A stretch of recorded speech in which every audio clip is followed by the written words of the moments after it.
La République démocratique du Congo regorge en son sein une richesse de connaissances dans les chefs de citoyens congolais. Aujourd'hui, nous avons le plaisir, fidèles téléspectateurs, de vous faire découvrir un Congolais de la République démocratique du Congo qui a, en fait, de par ses marches, de par ses voyages, de par ses recherches, il a eu à ramener la connaissance chinoise en République démocratique du Congo dans le département de la médecine. Il se nomme le professeur Nimi Fidèle. Je vous convie de suivre son portrait avant toutefois de lui recevoir.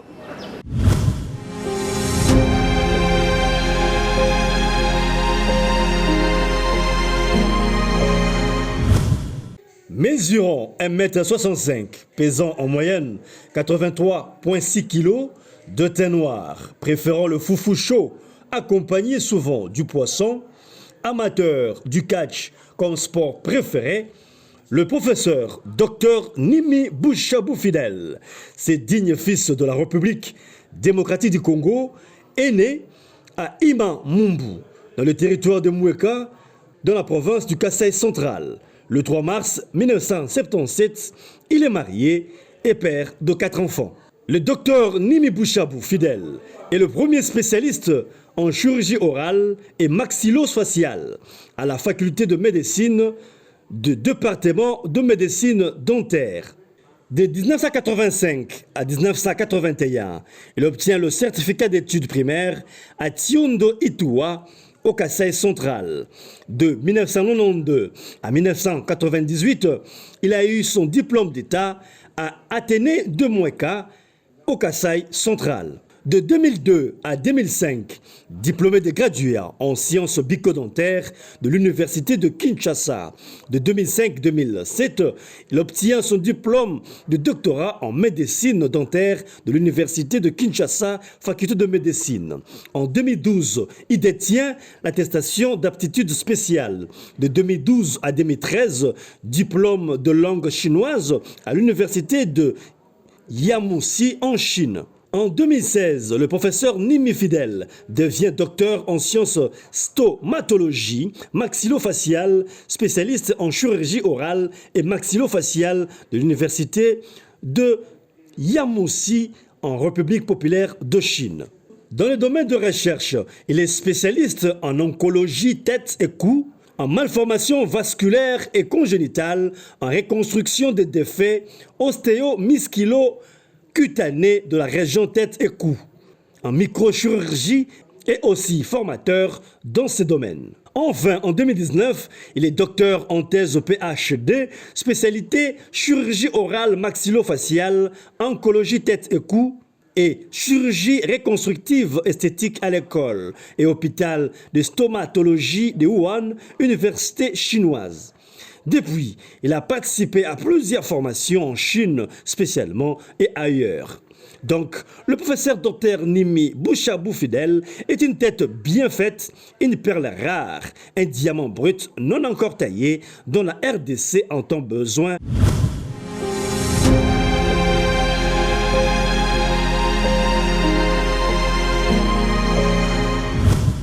Alors, professeur Nimi Fidèle, vous êtes diplômé, vous avez eu un diplôme de langue chinoise, est-ce vrai?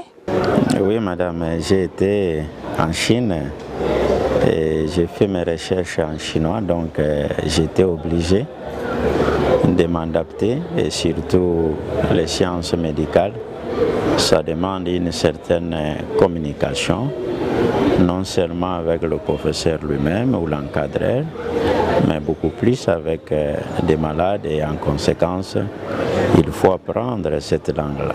Donc j'en ai eu, puisque j'ai fait d'abord la langue. Ni hao. Ni hao, bonjour, ça va bien? Bonjour, xie. Xie xie.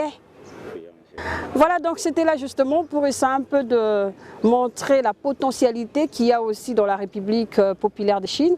Alors professeur, on revient à vous. Actuellement, vous êtes maître, vous avez passé beaucoup de temps de concentration, beaucoup de temps de méditation et de formation.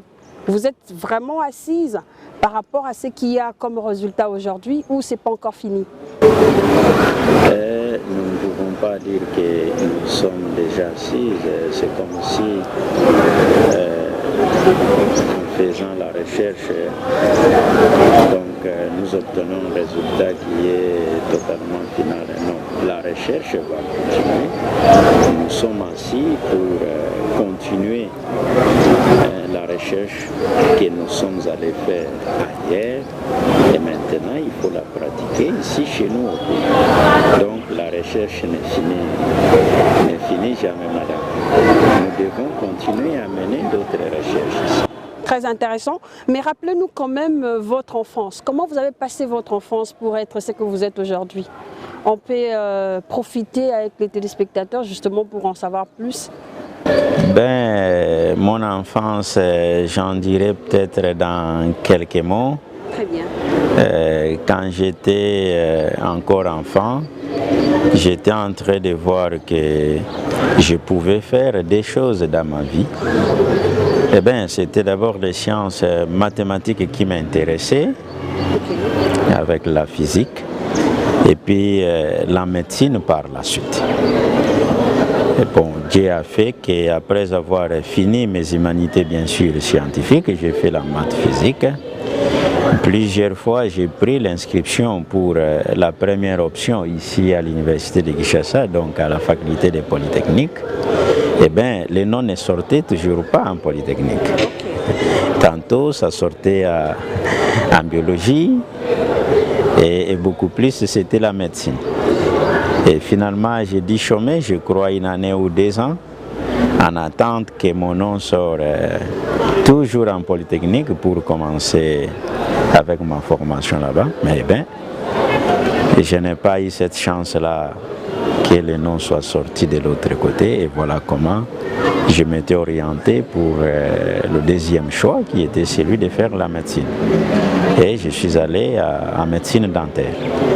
Très bien. Mais pourquoi de votre jeunesse, vous avez toujours eu l'axe vers le choix exceptionnel?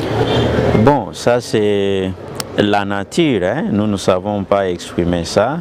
Mais sinon, il faut dire que dès le bas âge, même les parents, ils savent voir les enfants, ils s'intéressent beaucoup plus en quoi. Bon, peut-être que j'ai eu beaucoup plus de jouets en caractère, comment dirais-je, technique, ou qui pouvaient m'orienter vers la Polytechnique. Et puis, et comme le papa aussi, il était celui qui était tantôt dans le corps médical.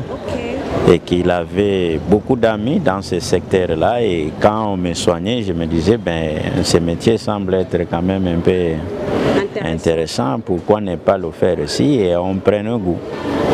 Mais parlons quand même de votre échec sur le plan mathématique, parce que ça n'a pas réussi en fait. Oui, ça je pourrais dire que ça n'a pas réussi. En fait, j'aimais beaucoup la mathématique, puisque je me disais au départ que les sciences littérales ici, ou bien les cours de littérature là, c'était un peu un effort à fournir pour comprendre, pour lire. Mais avec mes histoires de calcul, j'étais beaucoup plus à l'aise, donc je pouvais prendre mon bout de papier en train de calculer mes histoires et j'étais vraiment beaucoup plus aisé. Mais dommage que ce n'était pas ça peut-être ma destinée, Dieu en a choisi autrement, mais toutefois c'était un second choix. Docteur professeur Nimi, aujourd'hui vous faites la fierté de notre pays, la République démocratique du Congo, en étant actuellement le premier dans le domaine où on a parlé tout à l'heure dans le portrait, on va en parler largement. Mais parlez-nous en fait de votre adhésion dans la médecine dentaire. C'était facile dans la course? La médecine dentaire était connue comme ce département-là où beaucoup de nos collègues d'abord ne voulaient pas s'inscrire là-bas. La première des choses, nombreux disaient qu'ils ne trouvent pas à l'issue de cette formation, qu'est-ce qu'il pouvait faire de mieux dans la vie.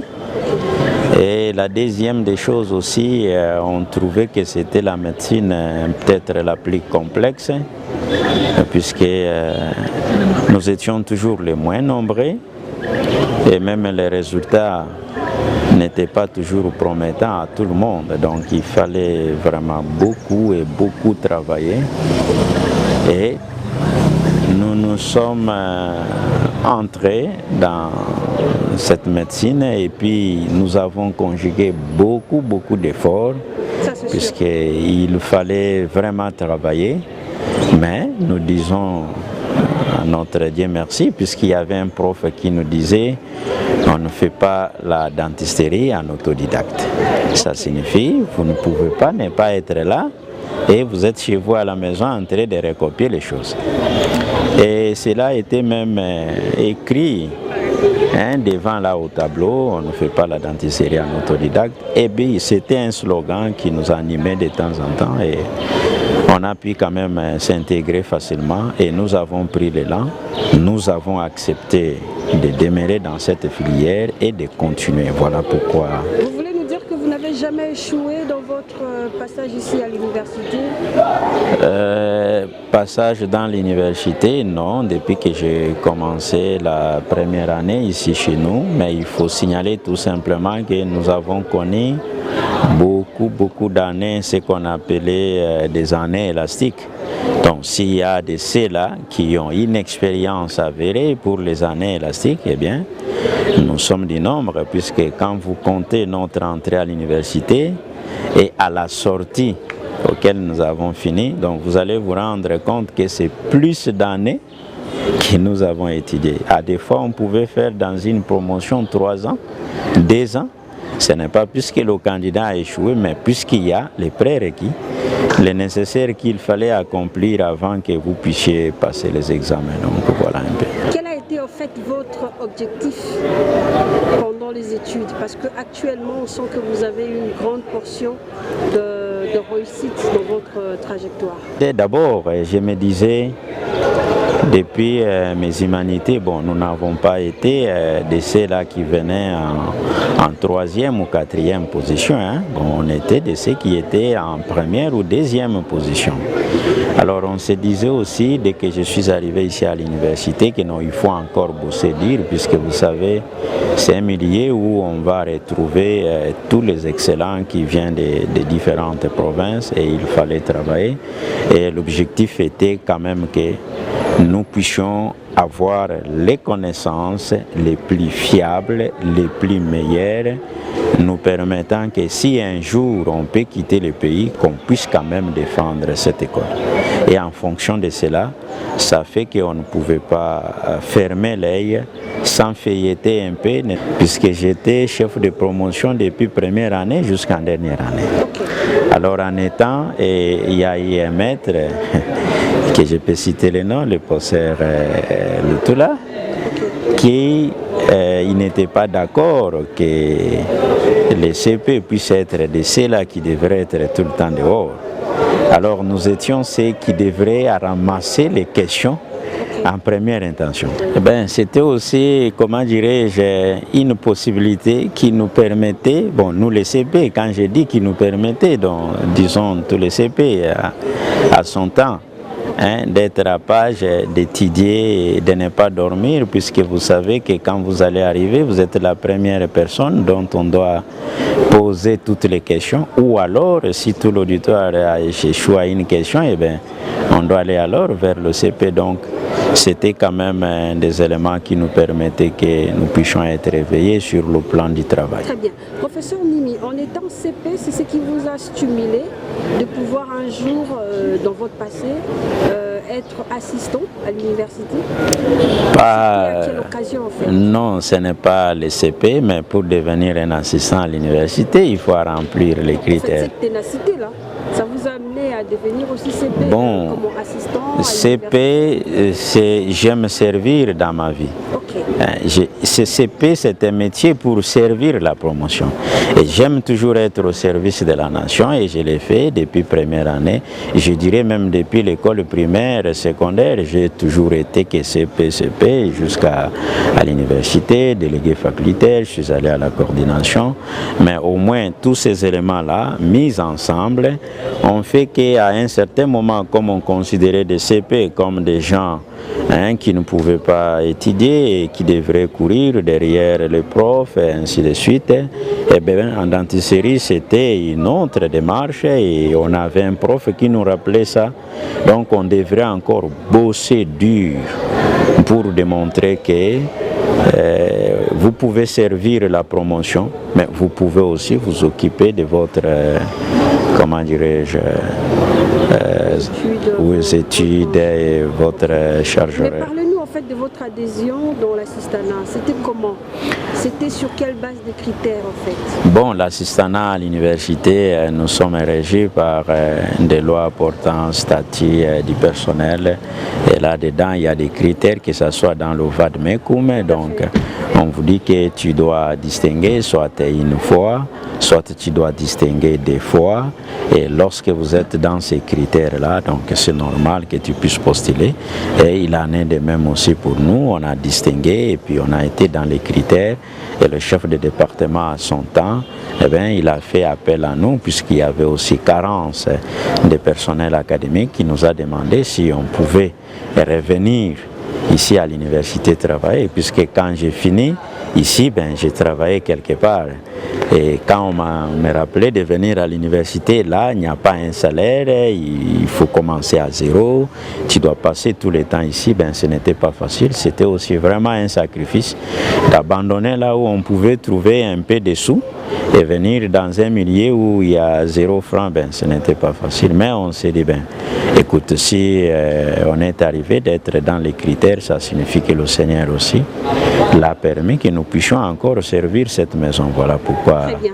Selon l'investigation faite, on a remarqué que vous n'avez pas eu assez de temps dans l'assistanat ici à l'université de Kinshasa. Et vous avez sauté pour la Chine en fait. Tu as fait les investigations où, madame? Tout à fait. Ah bon? Parce qu'on doit connaître notre invité. Bon, oui, bon, ça c'est vrai. Il faut dire que depuis l'enfance ou même quand j'étais à l'université, j'aime bien la recherche, j'aime bien comparer les enseignements ici chez nous et ailleurs, j'aime l'internet, j'aime fouiller en dehors de tous les cours qu'on nous donnait. Non, je n'aime pas perdre mon temps. Même quand j'étais chef de promotion, quand je quitte ma chambre pour venir à l'auditoire, tu ne peux pas m'arrêter en cours de route. Donc j'ai des principes, mais alors il s'est fait exactement qu'aussitôt on était engagé, on a fait notre année d'assistanat. Et puis bon, le Seigneur a fait grâce que nous puissions trouver une bourse et on est allé directement continuer les études à l'étranger. Vous avez laissé les étudiants et ils avaient stressé?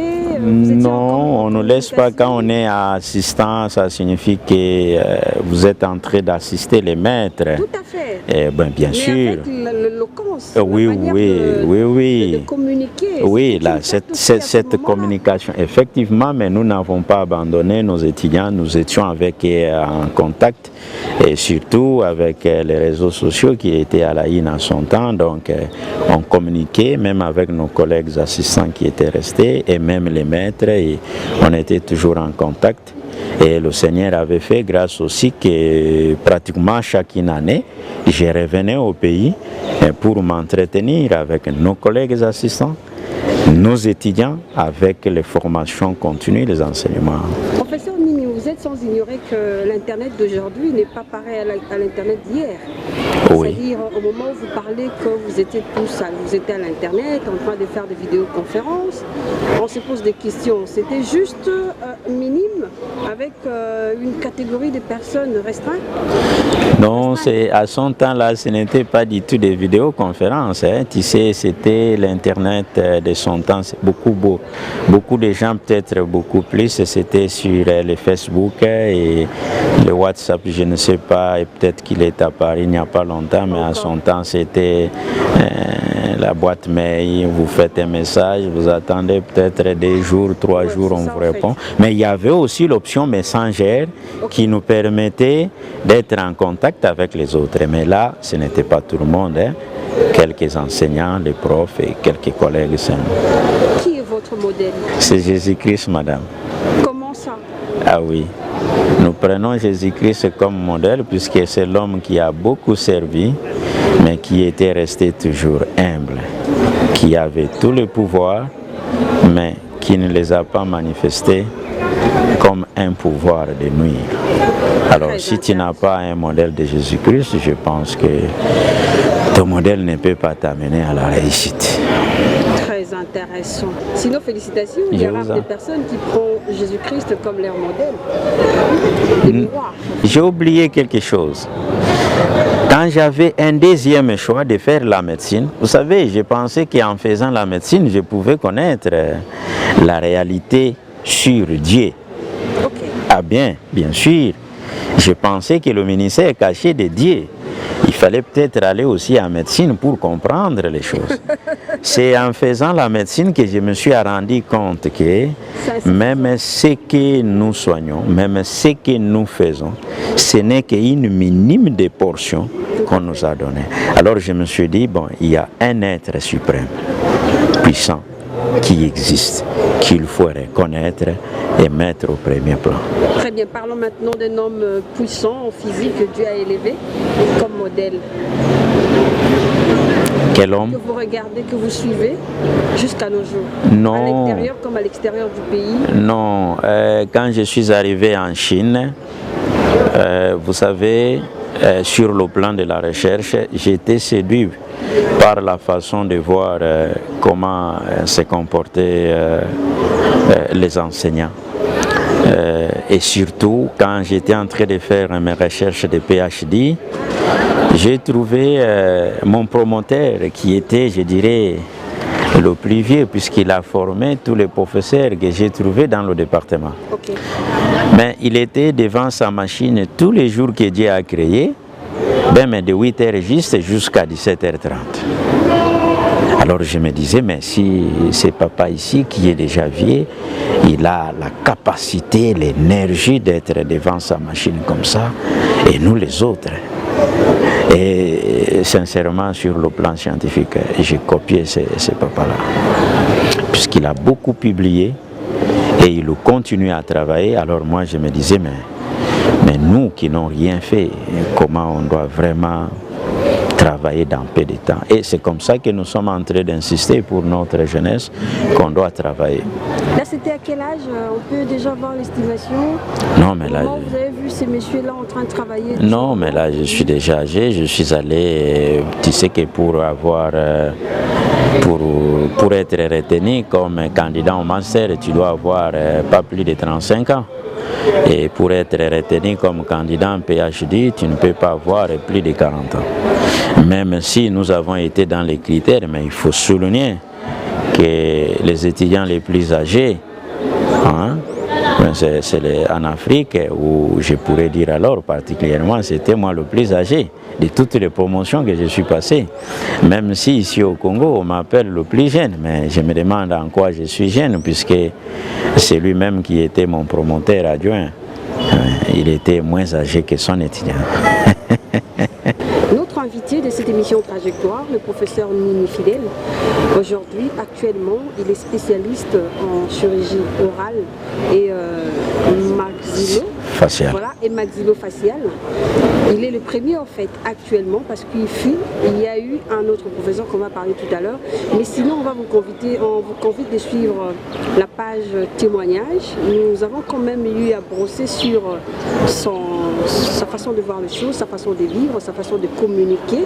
Actuellement, on l'appelle maître. Voulez-vous savoir? Suivez avec nous. À tout à l'heure.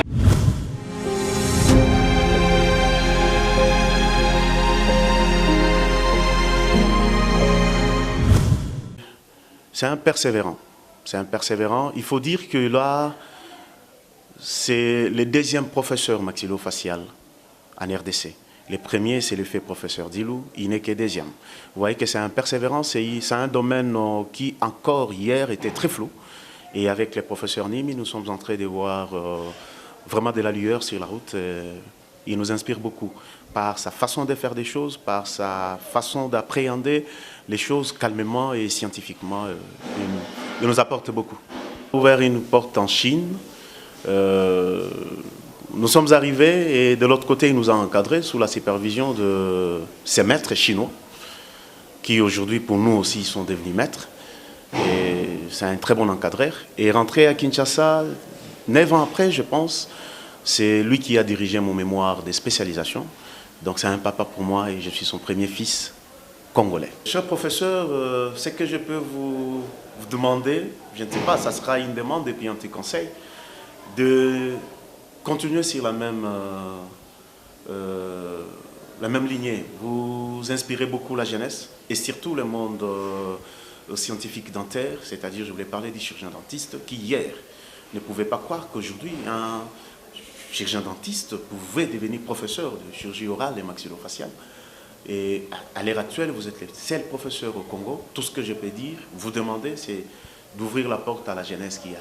Vous avez déjà ces cœurs et de continuer à les faire. Vous m'aviez tenu la main et je crois qu'après moi, vous allez tenir encore beaucoup qui viendront. Bon, le professeur Nimi, c'est notre maître, comme nous l'appelons, parce que la formation, c'est lui qui nous le donne. Moi particulièrement, j'ai connu le professeur Nimi et quand j'étais encore étudiant, parce qu'il nous a donné TP à l'époque. Mais une fois que j'ai distingué que je suis arrivé aux cliniques universitaires, je ne l'ai pas trouvé. Il était en formation en Chine et il est revenu avec son PhD comme professeur de chirurgie orale et maxillofaciale. Donc, depuis qu'il est là, nous avons une bonne ambiance.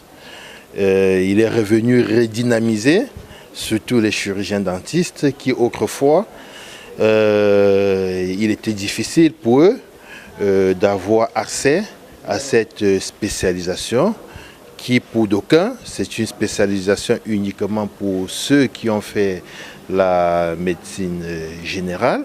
Mais aujourd'hui, grâce au professeur Nimi, les chirurgiens dentistes ont trouvé un sourire par rapport à la filière.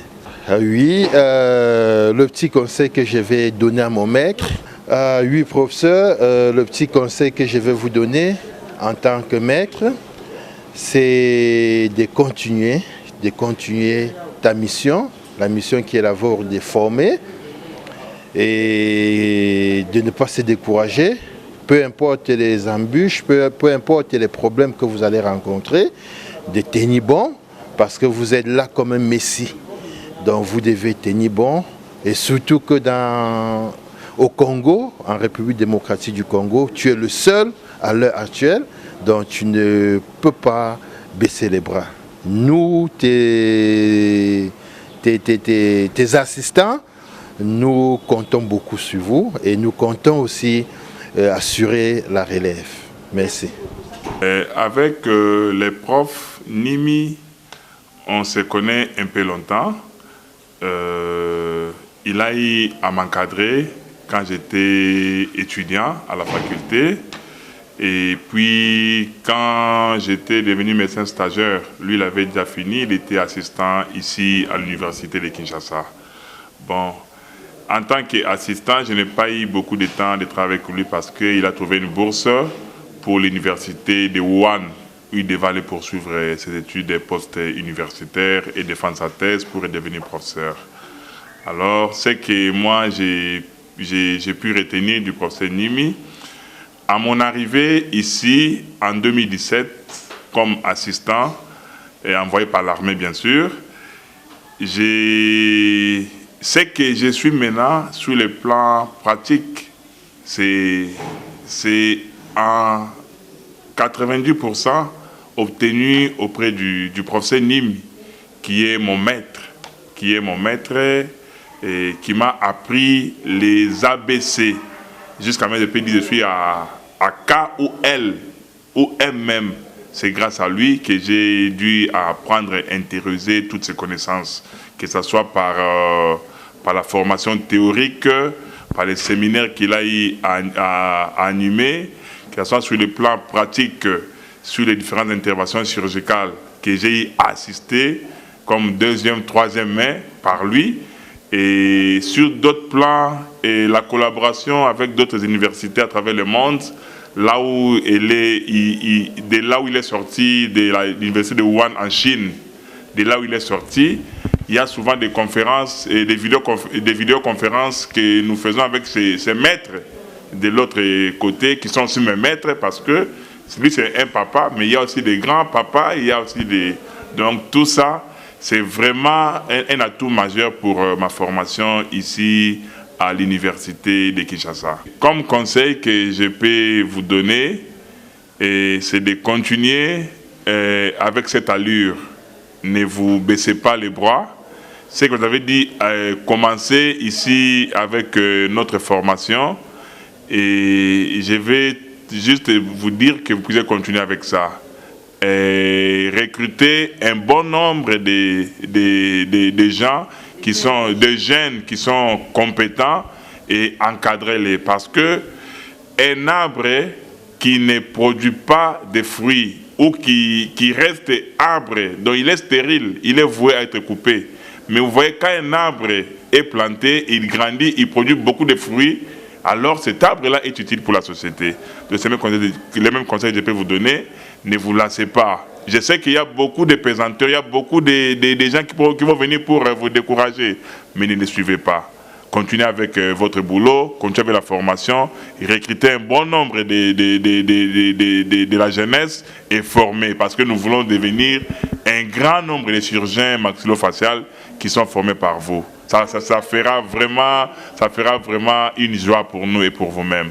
Le professeur Nimi est l'un des professeurs qui nous encadre.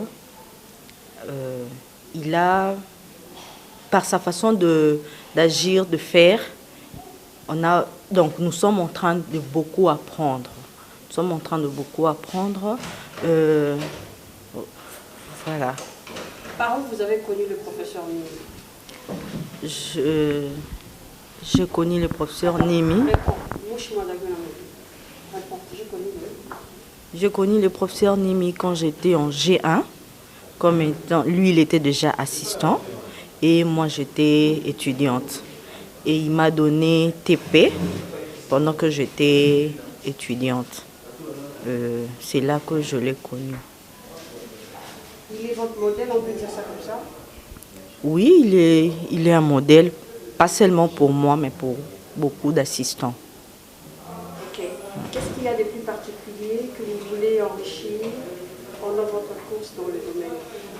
Bon, au fait, c'est d'abord, premièrement, le savoir-faire dans ce qu'il est dans son domaine. Et puis, avoir aussi certains bagages, certaines connaissances provenant de lui. Ok. Aujourd'hui, il a ramené l'intelligence chinoise en RDC. Vous profitez de cette intelligence? Évidemment que oui.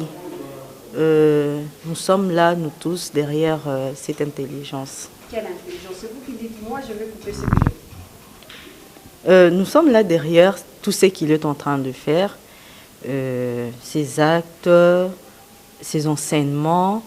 Et voilà. Et voilà.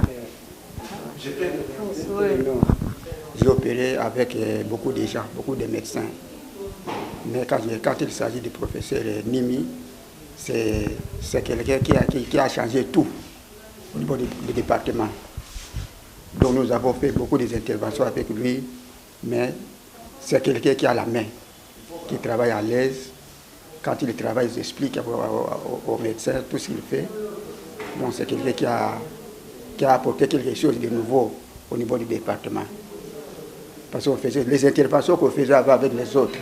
Aujourd'hui, ça se fait autrement avec le prof Nimi. Ok, en tout cas, c'est un grand homme. Un grand homme qui a un grand cœur, c'est un papa, le professeur Nimi.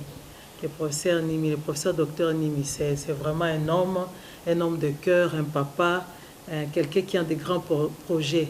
Et c'est quelqu'un qui a un avenir meilleur, qui cherche aussi à faire sortir de jeunes, de sorte qu'ils puissent avoir comment je peux dire, une continuation. Oui, une continuation. En tout cas, c'est vraiment un homme. Ok, professeur Nim, pourquoi vous devez vous fatiguer? Par contre, vous devez persévérer encore davantage, de sorte que vous puissiez aller vraiment de l'avant, parce que la main de Dieu est sur vous.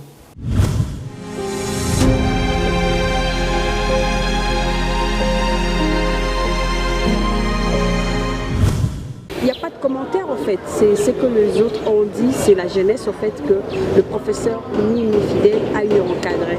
Professeur, connaissez-vous les personnes qui ont parlé, qui sont docteurs aujourd'hui, qui se battent pour être professeurs comme vous? Donc, j'ai dit, je les connais tous, ce sont nos collaborateurs, et nos amis, nos frères et sœurs, nos assistants, que nous travaillons avec des rache-pieds. Nous voulons qu'il y ait une génération qui comprenne les choses de cette façon-là pour que nous puissions changer, puisque au Congo, quand on parle sur le plan de travail, ce n'est pas tout le monde, surtout le travail de l'État. Donc on vient à 12 heures pour arranger. Mais ce n'est pas ça le travail. Et la recherche, on doit prendre du temps et on doit faire des choses qui sont sérieuses. Voilà pourquoi nous leur demandons davantage d'améliorer, de faire même encore plus. Très bien. Ils vous ont prodigué aussi conseil, d'autres ont demandé que vous puissiez continuer à germer la jeunesse. D'autres ont parlé de votre cœur, la qualité de votre cœur, la patience, la persévérance.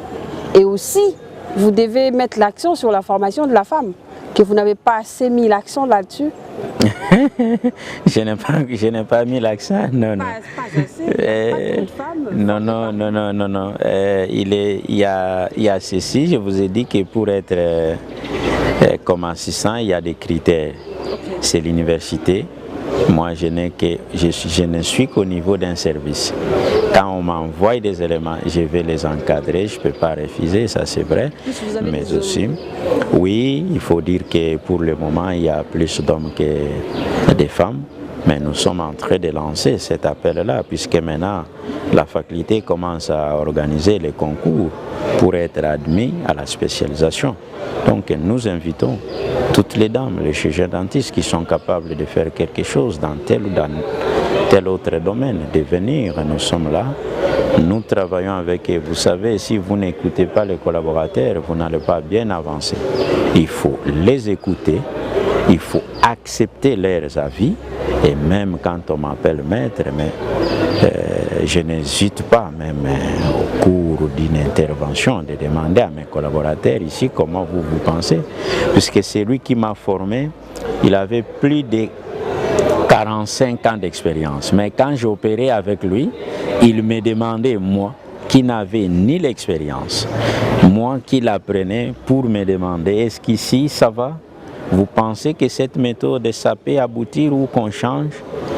Et j'ai donné aussi ma petite contribution. Très intéressant.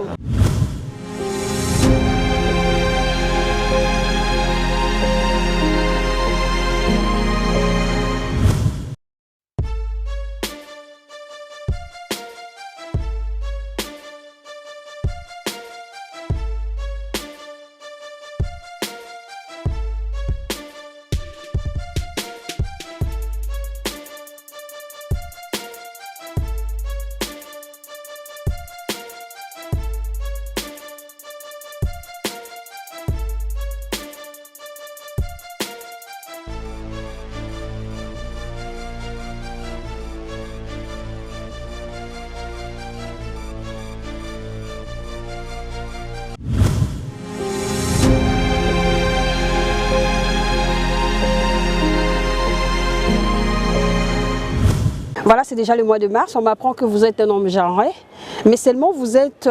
Connaissez-vous déjà le parcours du professeur Dilou, qui nous a quittés, qui était le premier avant vous dans ce département? Pourquoi pas ne pas le connaître? J'étais en train de dire ici que nous avons été formés dans cette université, c'est ici que nous avons fini. Et quand vous l'appelez prof, comme vous le dites avant moi, ça signifie qu'il était parmi les maîtres que nous avons connus dans cette université. Et pourquoi ne pas le connaître? Donc, je le connais mieux. Actuellement, vous êtes les premiers dans notre pays, la République démocratique du Congo, avec cette grande connaissance que vous détenez dans ces départements de chirurgie orale et puis maxillo-faciale, qui n'est pas aussi un champ facile. Bon, dire le premier, peut-être, c'est un peu fort, puisque tu as dit qu'il y avait quelqu'un qui était là. Il est passé? Oui, qu'il est passé. On peut dire que sa connaissance bien sûr. est restée de par vous et vous allez générer mais dire que je suis le premier chirurgien dentiste qui a fait cette spécialité, voilà. Ah oui, ça, je peux quand même l'accepter, puisque nous, c'est une école asiatique qui est similaire avec les anglophones, où c'est l'école de stomatologie qui est appelée ici chez nous la dentisterie, qui œuvre directement dans cette filière de la spécialité en chirurgie orale et maxillofaciale. Et quand vous finissez le master, maintenant vous voulez faire le PhD, vous allez choisir l'hyper-spécialité. Okay. C'est comme ça que moi j'avais choisi l'oncologie et la chirurgie plastique dans la région orofaciale. Très intéressant. On dit, quand le professeur Nimi n'est pas là, c'est difficile d'opérer. Et il y a quelqu'un qui m'a soufflé que vous opérez autrement. Ça m'a beaucoup... J'ai beaucoup souri en fait. Quand vous opérez autrement. C'est pour vous vanter ou c'est une réalité sur le terrain? Bon, vous savez, madame, sur le plan chirurgical, j'ai eu la chance d'être formé par pas moins de 5 grands chirurgiens oral et maxillofacial. Mais chacun au moins avait sa particularité de faire un geste qui est différent de l'autre. Et toute personne veut que quand tu dois opérer avec lui, que tu fasses exactement ce que lui veut. Et j'ai fait aussi ma combinaison, qui m'a donné aussi une autre formule, je pourrais dire, de faire les choses. Quitte collaborateurs, peut-être ils ont aussi assisté d'autres opérateurs et ils voient peut-être que ma méthodologie semble être plausible que les autres. Ça, ce n'est pas à moi de dire que la mienne est plus meilleure, mais il faut dire qu'il y a plusieurs façons d'aborder, mais à des fois nous aboutissons au même résultat. La République démocratique du Congo vous doit beaucoup. Qu'est-ce que vous faites pour avoir votre héritage que la République démocratique du Congo vous doit? Passez-moi la tautologie. La République démocratique du Congo, oui, il doit pas seulement à moi, mais c'est à tous les chercheurs. Vous savez que nous sommes les seules universités où nous n'avons pas de billets de recherche. Donc ça signifie qu'il faut à un moment donné qu'il y ait un peu de disputes. Donc ce sont des disputes du genre où ce qu'on devrait donner à la maison doit être sacrifié pour la recherche. Donc en ces termes-là, ça signifie que le Congo doit nous devoir beaucoup, et pour tous les scientifiques, puisque nous n'avons aucun budget, même si l'université continue encore à persister, mais c'est par des efforts de sacrifice. Et quand on est scientifique, tu ne vas plus te limiter en cours de route puisqu'il n'y a pas eu de moyens financiers. Alors tu dois faire les efforts pour que nous puissions produire et pour que nous puissions publier, on doit nous lire. Et c'est comme ça qu'on va nous respecter. Mais, vous avez écrit combien de livres déjà? Non, le Possé Nimi n'a pas encore de livres, okay. Mais le Possé Nimi a peut-être quelques publications qui vont au-delà de 30 publications. Et là, c'est depuis 2015 jusqu'à ce jour. Mais les publications dans des grandes revues internationales d'impact facteur élevé. Super, c'était très intéressant de pouvoir recevoir pour vous, fidèles téléspectateurs, un homme qui inspire en fait la jeunesse congolaise et son département, et pourquoi pas aussi d'autres jeunes dans différents départements du choix en fait. Alors professeur, vous allez vous adresser à la jeunesse congolaise, qui, d'autres personnes, ils s'élèvent et puis se courbent. Nous disons à cette jeunesse tout simplement ceci, que dans la vie, il faut être déterminé. Il faut être déterminé. Il faut savoir calculer les objectifs. Il faut savoir calculer votre emploi du temps. Ça signifie quoi? Ça signifie combien de temps prenez-vous pour faire l'essentiel et combien de temps prenez-vous pour un divertissement. Alors, lorsque la jeunesse s'élance où il a plus de temps dans le divertissement que dans l'essentiel, dans son domaine qui devrait évoluer, ça ne donne pas de bons résultats. Et tout le monde peut tenter sa chance, eh bien, il y a la place pour tout le monde. Il est question seulement de travailler. Voilà pourquoi nous pouvons conclure cette page en disant, comme le dit les Saintes Écritures, que celui qui ne travaille pas ne mange pas. Donc le travail, c'est déjà une institution divine et donc nous devons travailler. Très bien. Voilà, le personne de votre promotion, vous avez eu à militer, à étudier ensemble avec vous, votre promotion, on peut dire votre génération à l'époque, vous ont reconnu, ont fêté pour vous et ils vous ont donné un portrait. Quelle a été votre joie? Les images en parlent. Je voudrais dire aux amis que j'ai été mis ces jours-là. J'avais sous forme d'une compassion, mais c'était de voir la grandeur de l'acte qu'ils avaient posé où je n'avais pas de mots pour m'exprimer ces jours-là. Puisque même ma famille ne l'a pas fait. Et en fait, c'est là ma famille. Je leur ai dit que l'essentiel, ce n'est pas ce qu'ils ont fait de moi. L'essentiel, c'est ce que moi je ferai, de ce que leur joie de me voir aujourd'hui professeur d'université. Et qu'il prie que nous ne puissions pas, en un seul instant, dévier ou être déviés de la voie que nous devrions faire. Mais ce qu'ils ont posé comme acte, sincèrement, ça me va droit au cœur. Au nom de ma famille, je leur ai dit très sincèrement merci et je n'oublierai jamais cet acte. Elle reste dans les annales de l'histoire toutes les fois que la famille Bouchabou demandera. Merci à vous les amis. Voilà, je signale aux téléspectateurs que c'est la seule promotion, selon les témoignages qu'on a recueillis dans la salle, que c'est la seule promotion de dentistes de la République démocratique du Congo qui se réunissent au fait depuis ces années-là. Donc ça nous inspire aussi. Alors professeur, nous tentons lentement vers la fin de notre entretien d'aujourd'hui. Merci d'être venu. Merci de nous recevoir ici à l'université de Kinshasa pour cet entretien premier. Alors vous avez un surajout? Vous m'avez demandé que quand je ne suis pas là, on ne peut pas... Eh bien, vous savez, être professeur signifie vous devez assurer la relève. Et ça, c'est un souci majeur et même prioritaire que nous devrions en avoir. Et ce qui fait que dès notre arrivée, je vous ai dit en passant ici que chaque année au moins, je faisais l'effort de revenir au pays. Je partageais ma petite expérience, mes petites connaissances avec nos amis, avec nos collègues. Et ce qui a fait qu'à l'heure actuelle, ne vous en faites pas, même si le professeur Nimi n'est pas là, mais il y a des chirurgiens qui sont en train d'opérer tous les jours. Donc vous les avez opérés. Il y a une génération qui vient, qui sera même plus puissante que le professeur Nimi. Et tel est d'ailleurs mon souhait, c'est comme ça que nous faisons appel à tant d'autres qui pensent qu'ils peuvent nous donner un plus dans cette branche de la chirurgie, qu'ils viennent, la porte est ouverte pour tout le monde et nous allons nous déployer pour donner le meilleur de nous-mêmes. C'est le Congo qui gagne.